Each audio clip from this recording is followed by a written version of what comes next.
Hello everyone. तो कैसे हैं आप सब।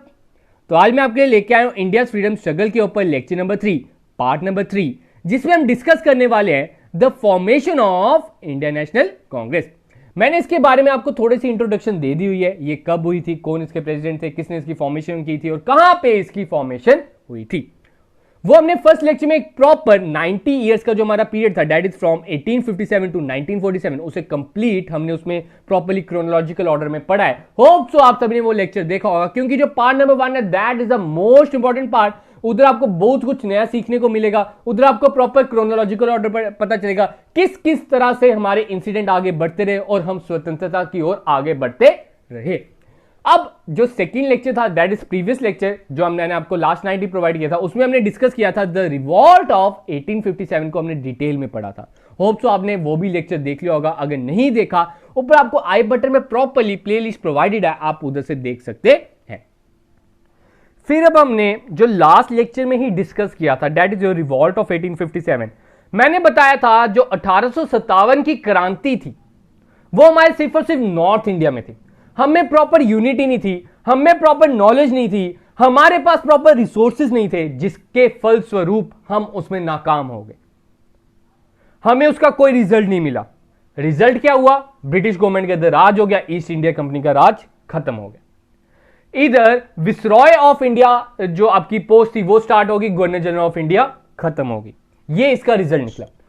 उसमें मैंने आपको प्रॉपर बताया था क्या क्या कारण थे, क्या क्या रीजन थे जिसके कारण हम इस क्रांति के, ये जो आपका 1857 का पीरियड था उसमें हम हारे, हमें उसमें रिजल्ट क्यों नहीं मिला।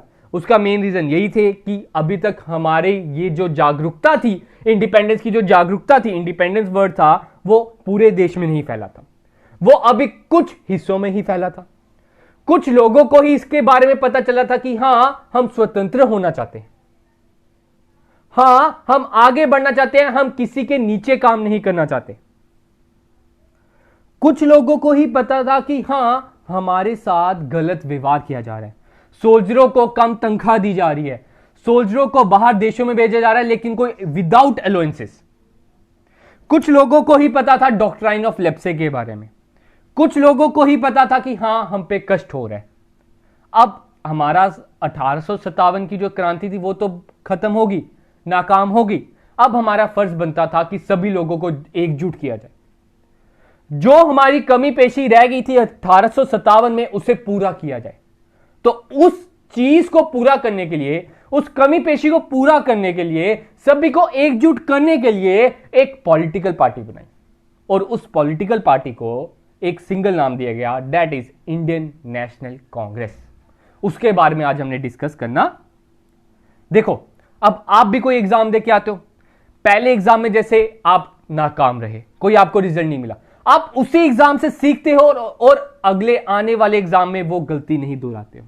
फिर दूसरे एग्जाम भी मानो कि वो आपका नाकाम रहा, दूसरे एग्जाम की भी गलती आप कोशिश करते हो कि तीसरे एग्जाम में ना जाए। तो यही ऐसा ही आपकी स्वतंत्रता संग्राम भी है, जो आपकी स्वतंत्रता का ये 90 साल का पीरियड है। इसी में हमने पुरानी चीजों से सीखा, पुरानी क्रांतियों से सीखा और आने वाले सालों में उसे प्रॉपर्ली यूज किया।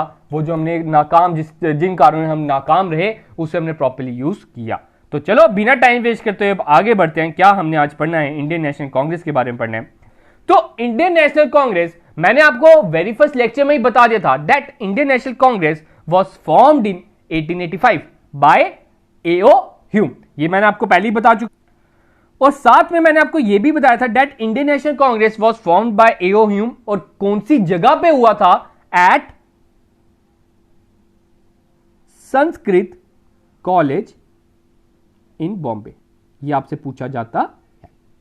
अब एक और चीज मैंने आपको बताई थी, जब आपकी इंडियन नेशनल कांग्रेस की फॉर्मेशन हुई तो उसमें उस टाइम पे कितने सोशल रिफॉर्मर्स थे, कितने लोगों का ये दल था? तो ये 72 लोगों का था। आपने याद रखना है 72 लोग थे जब स्टार्टिंग में इंडियन नेशनल कांग्रेस आई। और इसके जो फर्स्ट प्रेसिडेंट चुने गए that is your Umesh Chandra Banerjee, that is your WC Banerjee. ठीक है, ये मैं आपको फर्स्ट लेक्चर में बता चुका हूं, आगे ऐड ऑन करना है, बस ये अभी रिवाइज हो रहा है, आपकी पकड़ बना रहा हूं आप, ताकि उस जड़ को पकड़ सको कि हां हम इसकी फॉर्मेशन करने वाले हैं, INC को आगे लेके जाने वाले हैं। ठीक है, तो 1885 में इसकी फॉर्मेशन होगी, एक पॉलिटिकल पार्टी आ गई। कोई एक लीडर आ गया, हमें कोई लीड करने वाला आ गया, हमें कोई राह दिखाने वाला आ गया जो हमें आगे तक लेके जाए, हमें रास्ता दिखाए। ठीक है, अब ये जो पॉइंट है ये हम आगे भी डिस्कस करेंगे, मैं आपको वैसे बता भी चुका हूं, ये आप पढ़ सकते हो, ऊपर लिखा हुआ मैंने, youngest president, first British president, ठीक है, आगे भी लिखा हुआ है। अब बात आती है factors lead to formation of INC. INC के बारे में मैंने आपको बता दिया ऊपर, वैसे मैं आपको बता चुका हूं जितना भी अभी तक ये जो 6-7 मिनट्स का लेक्चर हो गया इसमें मैंने यही चीज बताया। अब आईएनसी बनाने का कारण क्या बना, किन कारणों के कारण हमें आईएनसी बनाने की जरूरत पड़ी, वो मैं आपको ऊपर बता चुका हूं। क्या है रीजन पढ़ लेते हैं, आपको इधर से एमसीक्यू आ सकता है। Which of the following is the factor that lead to the formation of INC.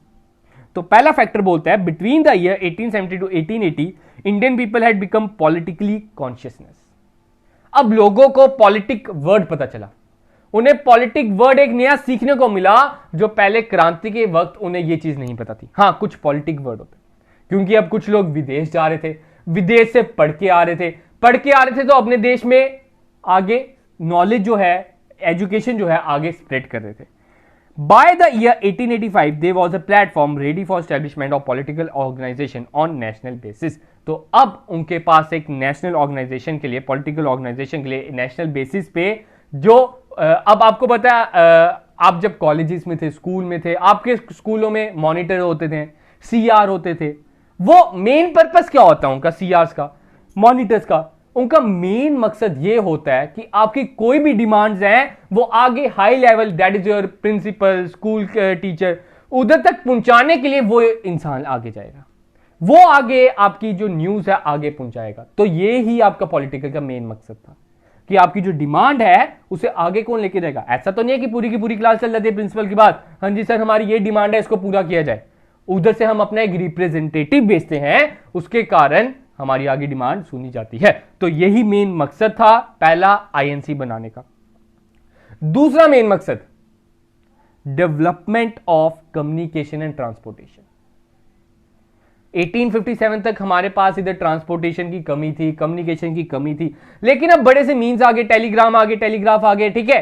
तो उसके कारण हमारे कम्युनिकेशन जो भेदभाव थे, मैं मान सकते हैं कि नॉर्थ से साउथ में अगर हमने कोई बात करनी है, साउथ से ईस्ट में बात करनी है, वेस्ट बंगाल से हमने जेएंडके में कोई कम्युनिकेट करना है, कोई बातचीत करनी है, तो वो पॉसिबल नहीं था पहले। लेकिन अब थोड़ी सी डेवलपमेंट हो गई थी, थोड़ी हद तक अब ट्रेनें स्टार्ट हो गई थी, ठीक है। वही चीज है, ट्रेन की फैसिलिटीज आ गई, उन्हें पता चला ट्रांसपोर्टेशन के बारे में। पहले हमें पता ही नहीं होता था कि नॉर्थ साइड क्या हो रहा है, ईस्ट साइड क्या हो रहा है, वेस्ट साइड क्या हो रहा है एंड साउथ साइड क्या हो रहा है। मैंने आपको बताया था ये जो 1857 की क्रांति थी ये नॉर्थ में फैली हुई थी, बाकियों को इसके बारे में कुछ पता ही नहीं था, अता पता ही नहीं था। लेकिन अब ये जो कम्युनिकेशन था, ट्रांसपोर्टेशन था, इसने पूरे देश को एकजुट कर दिया। तो ये भी मेन रीजन आ गया। स्प्रेड ऑफ एजुकेशन, ये भी मैं आपको पहले बता चुका हूं। अब एजुकेटेड हो गए, उन्हें वेस्टर्न एजुकेशन, चलो चाहे वेस्टर्न एजुकेशन के बारे में पता चला, लेकिन उन्हें कुछ पता चला, उन्हें डेमोक्रेसी के बारे में पता चला। What do you mean by democracy, what do you mean by political parties, what do you mean by independence, ये कुछ ऐसे शब्द थे जिनके बारे में उन्हें पता चला। अगला आया डिस्क्रिमिनेशन। अब ऊपर मैं आपको बता चुका हूं, हमारे साथ इल ट्रीट किया जाता था, इंडियन सोल्जर्स का कम पे की जाती थी, उन्हें बाहर भेजा जाता था, लेकिन अलाउंसेस नहीं दी जाते थे, और भी बड़े ज्यादा भेदभाव थे। तो उसके कारण क्रोध आया, रोष आया, गुस्सा आया हम इंडियंस में, और हमारी जो ज्वालामुखी थी बड़ी देर से जो पनप रही थी, अब उसे फूटने में हमारा 1857 में काम आया, लेकिन वो नाकाम हुई। लेकिन अब भी हम में वो रोष, वो क्रोध जारी था।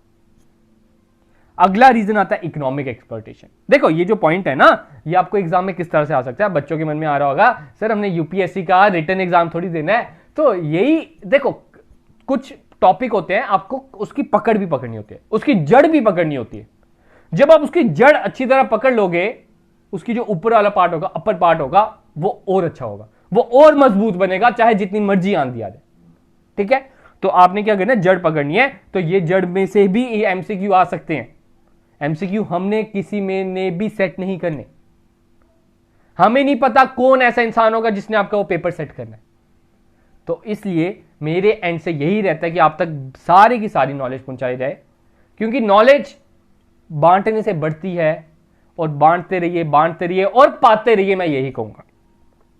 अगला आपका आता है इकोनॉमिक एक्सप्लॉइटेशन। ठीक है, आपकी जो इकोनॉमिक थी, आपकी जो पैसों की कमी हो गई थी, पैसे जो एक्सप्लॉइट कर रहे थे, मैंने ऊपर ही बताया था आपको जब हमने रिवॉल्ट ऑफ 1857 पढ़ा, दैट इकोनॉमिक पॉलिसी हमारे जो पैसों की कमी तो बिल्कुल ही हमें खत्म कर दिया था। इधर इंडस्ट्रियल रेवोल्यूशन आ गई थी, हमारे ऊपर हैवी टैक्सेस लगाते थे। इंडस्ट्रियल रेवोल्यूशन तो आ गई थी, अब ब्रिटिश गवर्नमेंट क्या करती थी, उनके जो सस्ते टिकाऊ गुड्स थे, हम इंडियन गुड्स उनके सामने नहीं टिक पाते थे। तो इसके कारण हमारे ऊपर पैसों का भी प्रेशर आ गया, पैसों का भी दबाव पड़ गया। तो ये भी आपका मेन कॉज आ गया, जिसके कारण हमें अब इंडियन नेशनल कांग्रेस बनाने की जरूरत पड़ गई। तो ये आपसे पूछा जा सकता है, which of the following is the factor that lead to the formation of INC. इधर मैंने कुछ इंपॉर्टेंट फैक्टर्स डाल दिए, और भी बड़े इंपॉर्टेंट फैक्टर्स हैं, वो अगर मैं लिखने बैठ गया तो कहानी उधर ही बढ़ती चलेगी और खत्म नहीं होगी। ठीक है, तो मतलब बेसिक टॉपिक है, पकड़ बना लो, ये मेन इसके फैक्टर्स थे। अब बात आती है इंपॉर्टेंट फैक्ट्स। आईएनसी आपको पता चल गया, हमने एक पॉलिटिकल पार्टी बना दी जहां पे सभी रीजन्स, सभी रिलीजन्स एकजुट हो चुके थे। उन्हें बता दिया गया कि हमें अब स्वतंत्रता चाहिए, हमें ब्रिटिशर्स के नीचे काम नहीं करना। अब मैंने वो ही पॉइंट डाले हैं जो आपको एग्जाम में पूछ जाते हैं। मैंने सभी एग्जाम्स जो भी आपके एग्जाम्स होते हैं, एसएससी का हो गया, जो भी आपका एग्जाम है, उसमें जिस तरह के आपको क्वेश्चन आता है, इसके रिलेटेड जो क्वेश्चन आते हैं, वो टॉपिक मैं आपके लिए लेके आया हूं। आप देख सकते हो, आपने जो भी कभी एग्जाम दिया होगा उधर ये आपको क्वेश्चन जरूर आए होंगे। अब आप देख रहे होंगे कि हाँ, पहले काश ये टॉपिक पढ़ लिया होता। तो इंपॉर्टेंट फैक्ट्स बात करते हैं आईएनसी के। पहला फैक्ट आता है, who was the first president of INC. वो मैं ऊपर बता चुका हूं, फर्स्ट लेक्चर में बात की, डब्ल्यूसी बैनर्जी। और डब्ल्यूसी बैनर्जी का पूरा नाम क्या था? सर, उमेश चंद्र बैनर्जी। ठीक है, उमेश चंद्र बैनर्जी। कौन से साल में स्थापना हुई? 1885 में। क्लियर है इतना? आगे बढ़ते हैं।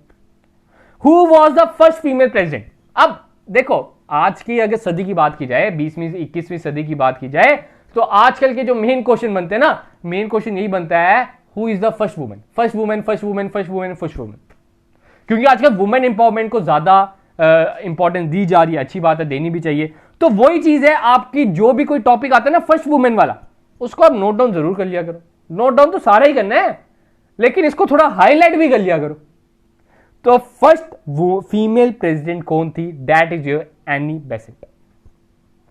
इधर पढ़ सकते हो आप, आपको मैं पीडीएफ टेलीग्राम पे प्रोवाइड कर दूंगा, घबराने की कोई बात नहीं है। फिर दूसरी बात ध्यान से देखना, सेकंड और थर्ड थोड़ा सा इंटररिलेटेड पॉइंट है। तीसरी बात, तीसरे टॉप लाइन में लिखा मैंने, Sarojini Naidu was the first Indian women president. Sir, आप क्या बात होगी, आप ऊपर बोलते हो कभी एनी बेसेंट, तो नीचे बोलते हो सरोजिनी नायडू। तो ध्यान से देखा करो, इधर मैंने इंडियन भी लगाया है।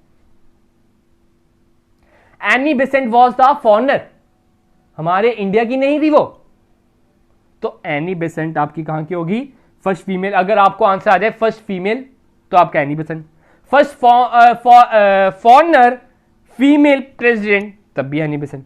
लेकिन अगर बात होगी first Indian women, that is your Sarojini Naidu as the president of INC. अब सरोजिनी नायडू तो था, आगे देखो। अब हम बात करते हैं first Muslim president. Who was the first Muslim president of INC? That is your Badruddin Tyab ji. ठीक है, ये भी आपने नोट डाउन करना है, ये पूछा जा सकता है।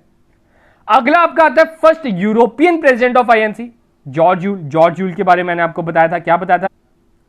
That he is the first British non president of INC, that is your George Yule. आगे बढ़ते हैं। अगला पॉइंट आता है, द फर्स्ट पारसी प्रेसिडेंट कौन था आईएनसी का? तो फर्स्ट पारसी जो प्रेसिडेंट था, that is your Dadabhai Naoroji. और इसके रिलेटेड आपने कुछ चीज याद रखनी है, that Dadabhai Naoroji was the which president that has the post of president for the most of the time. most of the time कौन प्रेसिडेंट बने? That is your Dadabhai Naoroji. ये भी आपने याद रखना। ये दो, एक तो आ गया first Parsi, and most of the time president कौन रहे? दादाभाई नौरोजी। अगला आपका आता है, dash was the only person to the appointed as president of INC, all India Muslim League and all India Khilafat movement committee. अब आईएनसी, ठीक है, इनके बारे में हम पढ़ेंगे, India Muslim League and Indian Khilafat committee, आने वाले लेक्चर्स में डिटेल में डिस्कस करेंगे। तो अब आपसे पूछा जा सकता है, आईएनसी के जो दोनों के दोनों आपकी आईएनसी के थे, all India Muslim League and all India खिलाफत कमेटी, इसके इकलौते ऐसे अभी तक जो इंसान हैं जिन्होंने दोनों में प्रेसिडेंट बने, दैट इज हकीम अजमल खान। तो ये कुछ इंपॉर्टेंट फैक्ट है, ये सभी के सभी कोई ना कोई आपको एग्जाम में जरूर मिले होंगे, कोई ना कोई एसएससी की एग्जाम में, कोई आपके कोई और भी एग्जाम होता है उधर आपको ये जनरल नॉलेज के पर्पस में जरूर पूछ जाता है। तो ये आपने नोट डाउन करने हैं, ये कुछ इंपॉर्टेंट फैक्चुअल है, ये आपको कुछ लर्न करने पड़ेंगे जो मैंने आपको इधर बताए हैं। आगे बढ़ते हैं, अब हमने कुछ पढ़ना है इंपॉर्टेंट सेशंस के बारे में बड़ी बात पूछा जाता है। मैंने देखो सेशंस तो बड़ी ज्यादा थी, अराउंड 30-40 सेशंस है, तो मैंने इधर कुछ इंपॉर्टेंट सेशन डाली है जो एक पेज में कवर अप हो गई है, क्योंकि आपके ऊपर मैं ज्यादा बर्डन नहीं डालना चाहता, ये ना है आगे आगे हम भागते रहे पीछे वाला सब कुछ भूलता रहे।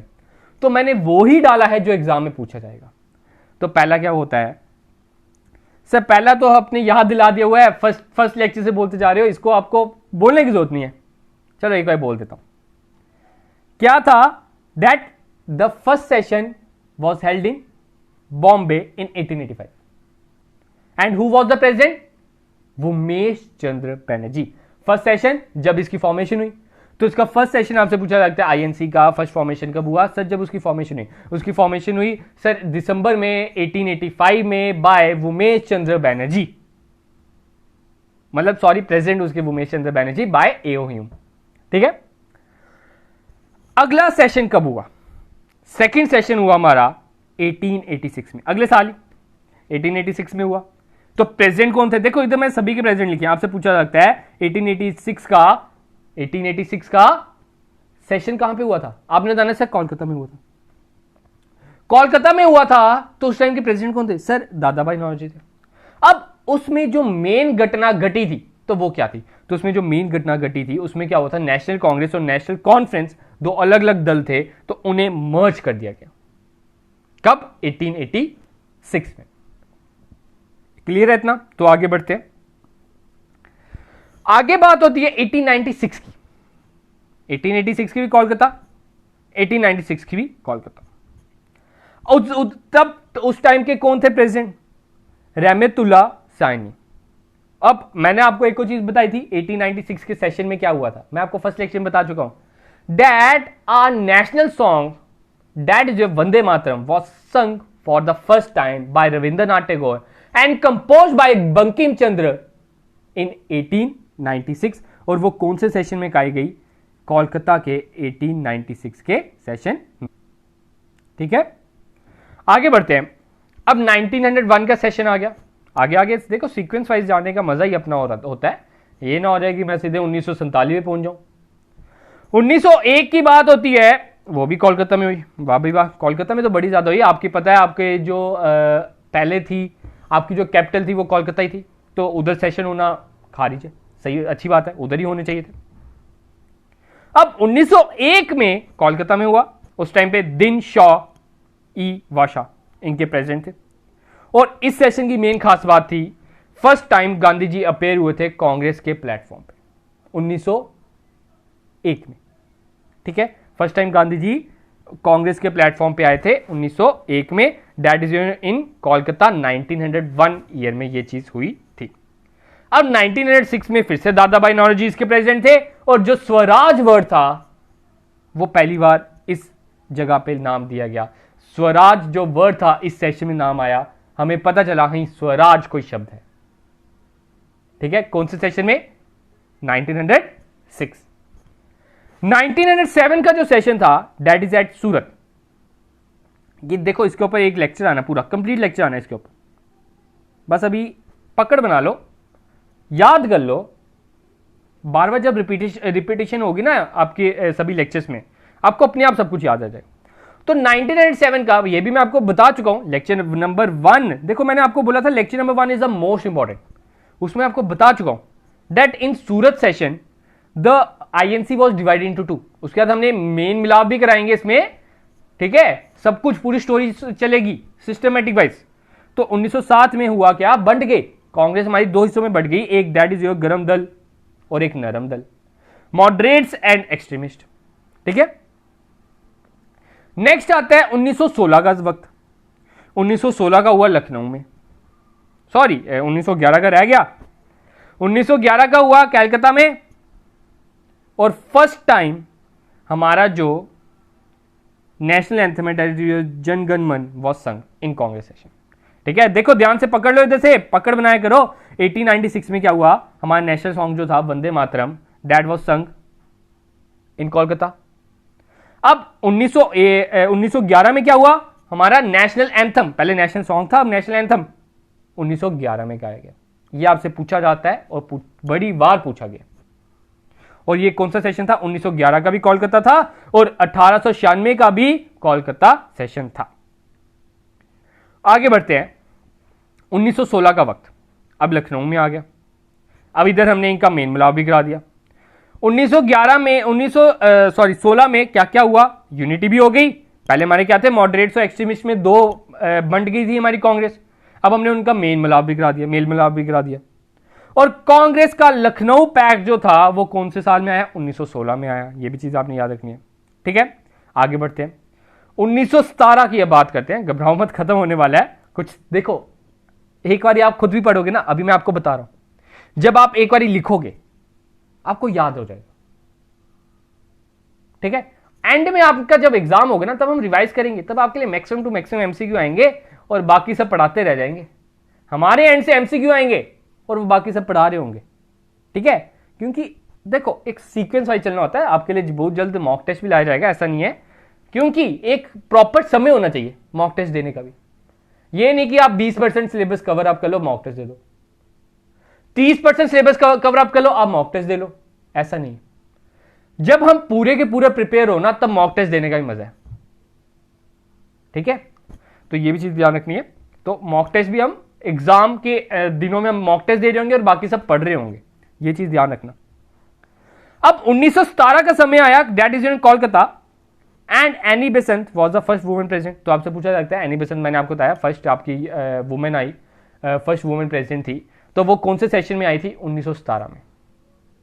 अब the most important session of 1929, इसके ऊपर भी लेक्चर आएगा, घबराओ मत। मैंने अभी बता दिया आपको, एक लेक्चर आने वाला है हमारा, ये जो हमारा हुआ था सूरत की स्प्लिट में, ठीक है 1907, और एक लेक्चर आने वाला है 1929 का लाहौर सेशन, जिसमें हमने पूर्ण स्वराज की घोषणा की थी कि हाँ हमें पूरी एक इंडिपेंडेंस चाहिए।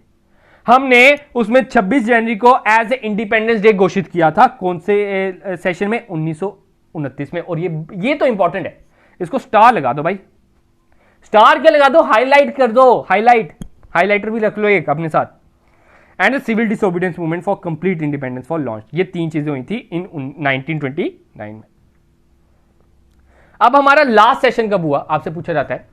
कांग्रेस का लास्ट सेशन हुआ था 1946 में in Meerut by Acharya Kripalani, and that was the last session before independence. हमें स्वतंत्रता पाने के लिए ये हमारा लास्ट सेशन था। होप सो क्लियर होगा अभी तक जितना हमने पढ़ा। हमने कुछ इंपॉर्टेंट फैक्ट्स पढ़े, फिर इंपॉर्टेंट सेशन पढ़े। अब एक लास्ट है, देखो एक पैराग्राफ है, ज्यादा नहीं है, मैं ज्यादा नहीं समझाऊंगा, आप इससे पढ़ सकते हो, जो पीडीएफ प्रोवाइड करूंगा इसमें बस मैं आपको मीनिंग बता रहा हूं। तो ये इसमें क्या लिखा है, आपसे पूछा जा सकता है जो कांग्रेस का इनिशियल पीरियड था, स्टार्टिंग पॉइंट था, उस टाइम पे कांग्रेस को क्या माना जाता है। तो आपने बताना सर कांग्रेस को मॉडरेटर्स के नाम से जाना जाता था। अब मॉडरेटर्स क्यों जाना जाता है, आप देखो ध्यान से। The Congress played is demand before the government always in the form of petitions. वो पेटिशंस की फॉर्म में अपने आगे फेंकती थी, हाँ हमारे ये है, इसे कबूल किया जाए। And worked within the framework of law, और लॉ के अंतरकाल में वो काम करती थी। And it was for this reason that the early Congress leader were refer to as the moderates. तो जो अली आपके लीडर्स थे उन्हें मॉडरेट्स के नाम से जाना जाता था। आपसे पूछा था क्यों, क्योंकि वो एज ए पेटिशनर के काम करते थे और एक प्रॉपर रूल के अकॉर्डिंग, लॉ के अकॉर्डिंग वो काम करते थे। वो कभी लॉ को तोड़ते नहीं थे, मतलब जो ब्रिटिशर्स ने रूल बना दिया वो उसका प्रॉपर पालन करते थे। तो ये तो है आपके कुछ, इधर मैंने लिखा भी हुआ है, आप खुद भी पढ़ सकते हो, इतना कुछ ज्यादा डीप में नहीं है, आप चीज पढ़ लेना। तो इसकी मैं आपको पीडीएफ टेलीग्राम पे प्रोवाइड कर दूंगा। तो यही था कुछ आईएनसी के बारे में। आप सोच रहे होंगे कि सर ने इधर ना कोई स्प्लिट ऑफ आईएनसी पढ़ाया, उसके लिए एक सेपरेट लेक्चर आएगा, उसमें हम स्प्लिट सीखेंगे, क्यों स्प्लिट हुआ, क्या रीजन था, रीजन क्यों बना, कौन कौन से इंपॉर्टेंट लीडर्स है उसमें हम डिस्कस करेंगे। इधर आपका यही था कि कुछ इंपॉर्टेंट सेशंस के बारे में आपको पता होना चाहिए और कुछ फैक्चुअल अमाउंट आपका जो फैक्ट्स है वो आपको पता होने चाहिए। तो आज का हम अपना लेक्चर इतना ही रखते हैं, आज का लेक्चर नंबर 3 इतना ही रखते हैं। तो कल है संडे, थोड़ा रेस्ट टाइम, थोड़ा फैमिली टाइम और आपके लिए रिवीजन टाइम। संडे को आप रखा करो, जो हफ्ते का पढ़ा है ना उसको रिवाइज करो, ठीक है। तो उसको प्रॉपर रिवाइज करो। तो कोशिश करूंगा मैं आपको एक टेलीग्राम पे एक क्विज को भी ऑर्गेनाइज करवा दूं, ठीक है। उधर कोशिश करूंगा, देखो मैं गारंटी नहीं दे सकता हूं। तो जिन्होंने अभी तक ज्वाइन नहीं किया वो ज्वाइन कर लें, मेरे एंड से कोशिश रहेगी, क्योंकि टाइम का थोड़ा सा इशू रहता है। तो थोड़े मैं इन दिनों जो नेक्स्ट वीक मेरा आने वाला है, थोड़ा सा मैं और ज़्यादा बिजी होने वाला हूँ, मेरा थोड़ा एग्जाम्स हैं उसमें। तो फिर भी लेक्चर आते रहेंगे, घबराओ मत, लेक्चर में कोई कमी पेशी नहीं रहेगी, लेक्चर जैसे आते हैं वैसे ही आते रहेंगे। तो थोड़ा सा कॉम्प्रोमाइज़ आप भी कर लेना। तो आज का लेक्चर इतने रखते हैं। तो जो भी इस चैनल पर नए हैं वो चैनल को सब्सक्राइब कर लें, लाइक करें, शेयर करें और कमेंट भी जरूर करें कि आपको ये सेशन कैसा लगा। तो गाइस मिलते हैं जल्द नए लेक्चर के